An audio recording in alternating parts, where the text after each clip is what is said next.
So we're going to lift it up.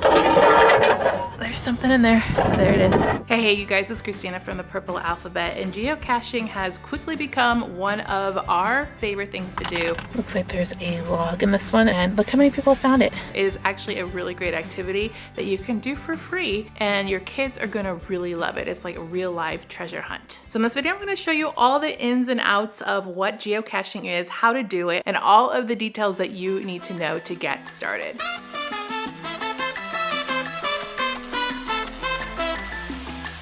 Geocaching has been around a long time, and it's basically a treasure hunt. There are caches hidden everywhere, all over the world. People are searching for them to see if they can find them. Now, the basic premise of this is the joy of actually locating one of them, signing the log to say that you have found it, but you might actually find some little surprises and treasures along the way. Most of all, this is really a great activity to do together as a family, and it's also great team building.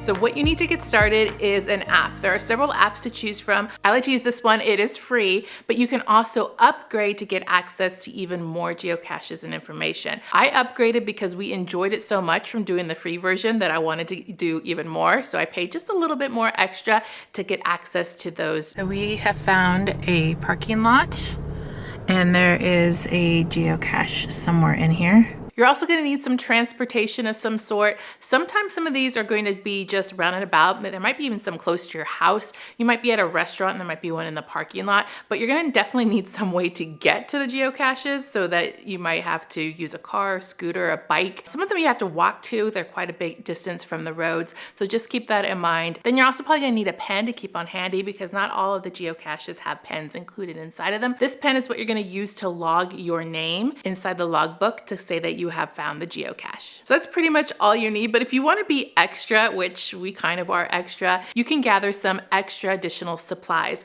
We do that in our little geocaching toolbox. This is our geocaching kit, totally extra. I like to have it in this little box because it's what I had on hand already. And inside the box we have tons of different little doodads that I got from the dollar store, basically. So we have some erasers, some bolt erasers, some dinosaurs in here, some pencil topper erasers, all from the Dollar Tree, and some really cute paper clips. Little cars, a lot of these from the Dollar Tree. Dinosaur erasers, more paper clips, just little items that I found at Dollar Tree that came with a lot in one package. And then up here we have a pen. This is to do our logs. And then we have some tweezers, because sometimes it's really hard to get the logs outside of the container, and tweezers help to get them out. We'll take this with us and keep this in the car. Totally extra. You can just keep it in a baggie if you wanted to, but it's good to have all together to have everything that we need. I do want to add in some pieces of paper in here so we have extra logs, but I haven't done that yet. The toolbox and toolbox items are just extra, and we enjoy it. Keep it in our car so that way we always have it if we need it, or if we want to go geocaching like right then and there.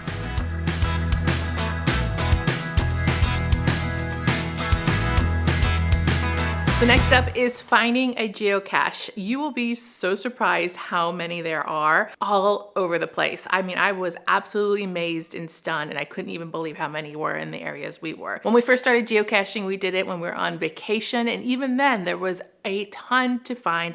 In fact, we spent one evening after dinner on vacation just looking for geocaches. But to get started, you just open up your app. The app is going to ask for your location. So wherever you are, it's going to populate the geocaches that are close by to you. And then you just pick one by tapping on it. And it's going to show you a little bit of the demographics, how big the geocache is, the coordinates, so you can kind of get an idea of where it might be located. It'll tell you how difficult it is to get there or how difficult it is to find. You'll also find some hints and clues to help you find it, and a description that can be really fun to read. Some of the descriptions we have found along the way have been really simple. Some of them have been long, elaborate stories. People get pretty creative. We're using the app, and the little blue dot is where we are, and then the green is the actual geocache. So if you tap on the green, it's going to pull it up, and this one is called Park Anywhere. It's a traditional one. It says that it's 1.5 difficulty, 1.0 for terrain, which means it's super easy. The parking lot ones tend to be the easiest, and it's a micro, so it's a super tiny one. Usually the parking lot ones are in lamp posts. The description down here, the activity of the last time somebody found it, which was just recently, last week, and then some other important information. So if you click on the description, it gives you a whole information about it and how to find it, and these descriptions tend to be helpful and give you some clues. And before you look for it, you can tap navigate and it will pull up a little map so you can kind of figure out how close or far away you are to it. So we're going to try this and follow the navigation. The size of the geocache can vary all the way from something super, super small, even smaller than a film canister, all the way up to a large box. If you want to find a big one, you can filter the app to look for one that's bigger or smaller. Usually the bigger ones are in more remote locations, like on paths of walking trails. So just keep that in mind. The size will vary according to kind of where it could be hidden. Usually the bigger ones tend to have more items inside of it, but that's not always the case. The really tiny ones probably only have room for just a little piece of paper to do the log. Next, you have to locate the cache and actually navigate towards it. Shows we're getting close to it. There's a really great GPS system on there that will help you find it. So it kind of works just like your car GPS does. So you're walking towards the item and it will kind of guide you to where you need to be. The kids think it's in this lamppost, so we're going to lift it up. Oh, there's something in there. There it is. All right. We're gonna take it back to our car and see what we got. But you need to keep your eyes open because these are hidden items. They could be a film canister, they could be a little case, they could be a box. So you never really know what you're looking for. So when you get close to the coordinates, according to the navigation on the app, you really have to keep your eyes open to look for something that might be out of place. You also might want to touch things to see if they move because that rock might not really be a rock. It might be a case that has a geocache inside. If you get stuck, there are hints and things you can do to help your chances of finding it. Check out the hint that the owner of the geocache has made. That sometimes helps. Other times you can read other people who have found it in the logbook on the app, and they will have some clues in there to kind of help you find it. If you don't find it, it's okay. You just mark it as did not find. It could be lost. It could have been taken, but it's also helpful to look and read the log on the app to see if other people haven't been able to find it. If the geocache gets a lot of DNFs or did not find, and then that geocache owner might come back and fix it to see what's up. So it's always important to write that and log it so that people can keep track of it. Looks like there's a log in this one, and since it's a small one, I wouldn't expect anything more. It's a really worn log, so we're gonna sign our username on here. This one's container is kind of cool because it looks like it's rocks, but it's really not. And look how many people found it. All of these people have found this exact one in this exact location. It's kind of cool. Okay, so we're gonna sign it and we'll put it back into the container.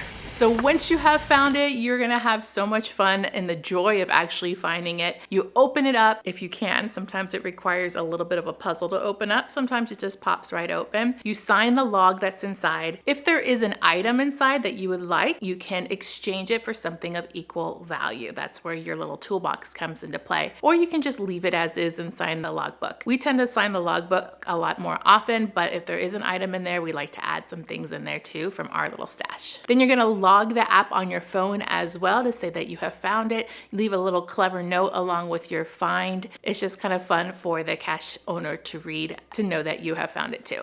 And then now we can put it into our log on the app to show the app that we actually found this one. We'll mark it as found it. And if we did not find it, we would put DNF.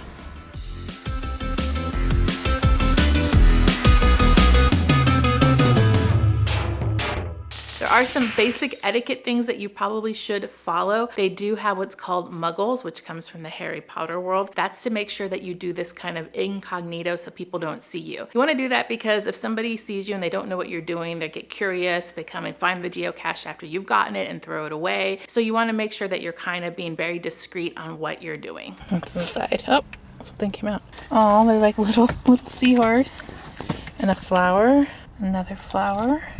I like the seahorse. There's some more. I can't get out the log. Can't get the log out, so we have our toolkit with some tweezers inside that will help us to get the log out. Let's sign the log, and then what we're gonna leave? We're gonna leave a turtle. You always want to put the geocache back exactly where you found it so that the next person can find it more easily. So make sure that you remember exactly how it was, where it was, in the location that you found it, and the orientation and everything, as close to possible as you can. And if something seems amiss, like there's no logbook, or the logbook's full, or it's broken, or you had trouble with it, in the app, just let the owner know once again so the owner can come back and make sure that the geocache is fixed or put back in the right spot so that other people can find it too. I'd love to know your experience with geocaching, so please leave me a comment down below telling me if you're going to try it, if you've tried it, if you've had fun, if you hated it. You might have hated it. I hope not. Let me know down below in the comments. You guys, I have another video up here on screen to watch next. Please go and watch it. I'll see you over there. Give me a thumbs up to show your love and click subscribe to see more videos like this.